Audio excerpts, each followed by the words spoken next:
guys, welcome back to my channel. Today we are going to talk about stimming.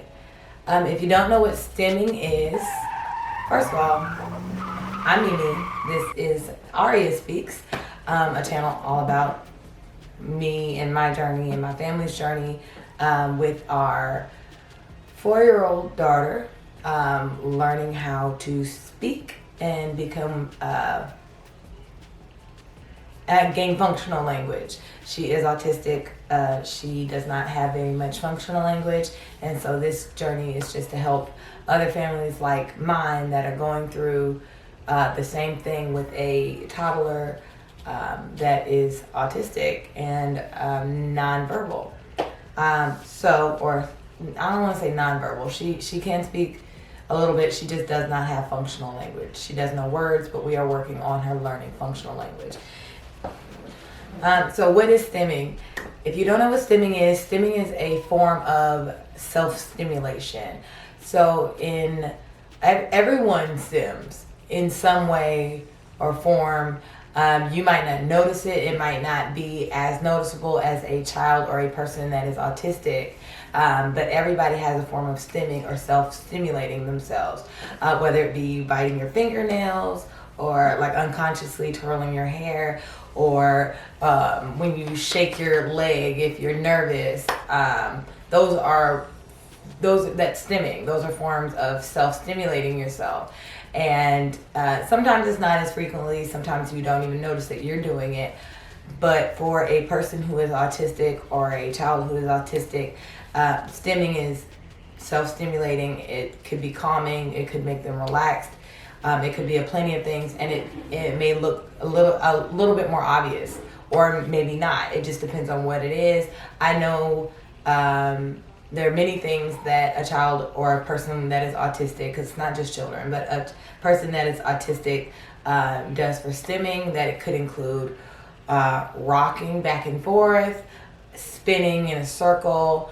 I know ARIAH gets fixated on lights or the ceiling fan. It might be going in a circle and I'll catch her staring at it, or going in a full circle, jumping.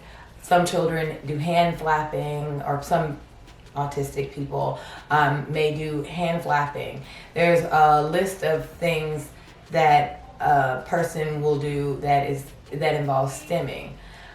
Is stimming something you should be worried about or concerned about? Is it something that you need to stop? I personally think that it doesn't necessarily need to be something that you need to address negative. It's not a negative thing. But if it interferes with their growth, or if it might cause injury or takes away from them actually focusing and learning, I do think that it needs to be addressed in a way. I'm not a licensed professional. I'm not a doctor. I am just a parent who works with various therapists that help my family work through this situation. And something that was suggested to me was, if she's not injuring herself, then it shouldn't be too big of a deal. But sometimes ARIAH does go off and she'll start spinning around in a circle, and she doesn't notice her surroundings. She'll just start spinning, and I do get concerned sometimes, because I don't want to hit her. I don't want her to hit a piece of furniture or a table or a wall or something like that. That could actually potentially hurt her. And so instead of giving her attention, because sometimes giving her attention by telling her stop, whether it's good attention or bad attention, it's attention, and sometimes it could cause her to do it more.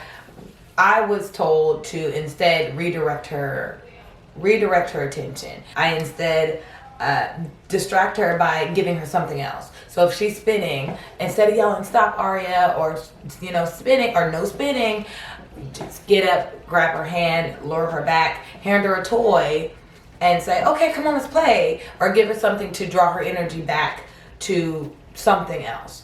Give her a doll. Let's go play dolls. You want to give her something that would reroute her attention and maybe bring her back to sitting down, or you know, playing with something a little bit more calmer to where you don't have to worry about her spinning so much. This is just something that she does.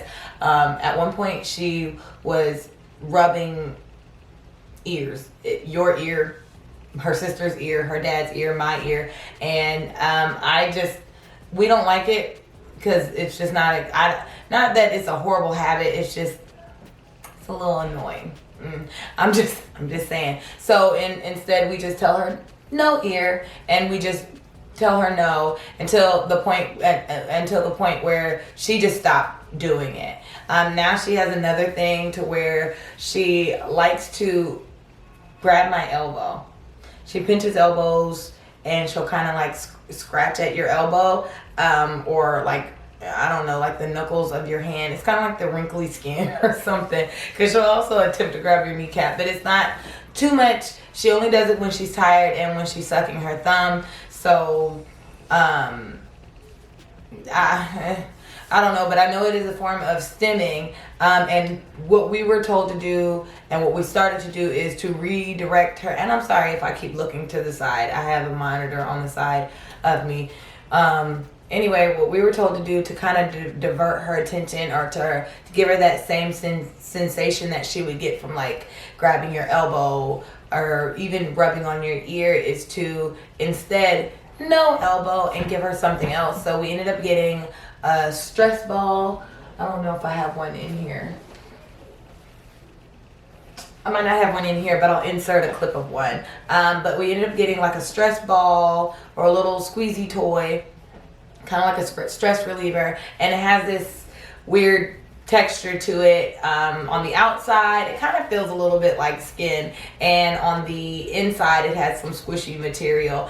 And instead of her reaching to grab like my elbow or something like that, you just say no elbow, and you exchange it with the stress ball or the toy. Again, diverting her attention. Stimming is very common. It's not uncommon for everyone. It's just more obvious for children or people who are autistic. So yeah, that's it. If you have any ideas, tips, or comments, please leave them down below in the description box. If you like what you see, please thumbs up, and make sure you follow our channel to keep up with ARIAH's journey, and talk to you next time.